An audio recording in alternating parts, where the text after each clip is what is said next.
अदब बेहतरीन कमाल है। अदब बेहतरीन कमाल है और खैरात अफजल तरीन इबादत।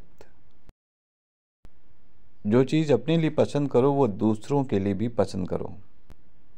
गुनाह पर निदामत गुनाह को मिटा देती है।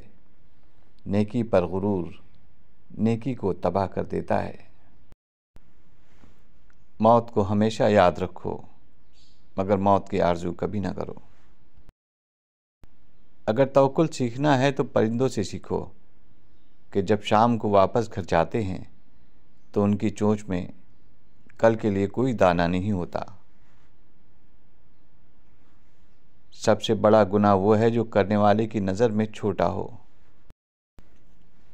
परेशानी हालात से नहीं ख्यालात से आती है। इंसान ज़िंदगी में मायूस हो तो कामयाबी में भी नाकामी नज़र आती है। अगर कोई तुमको सिर्फ ज़रूरत के वक्त याद करता है तो परेशान मत होना बल्कि फ़ख्र करना कि उसको अंधेरे में रोशनी की ज़रूरत है। 3 काम अल्लाह को बहुत पसंद हैं।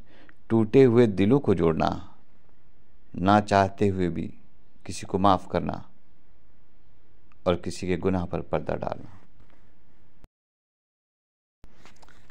हज़रत अली रज़ियल्लाहु ताला अन्हु ने फरमाया, कुछ लोग अपनी अकड़ की वजह से कीमती रिश्ते खो देते हैं और कुछ लोग रिश्ते बचाते बचाते अपनी कद्र ही खो देते हैं।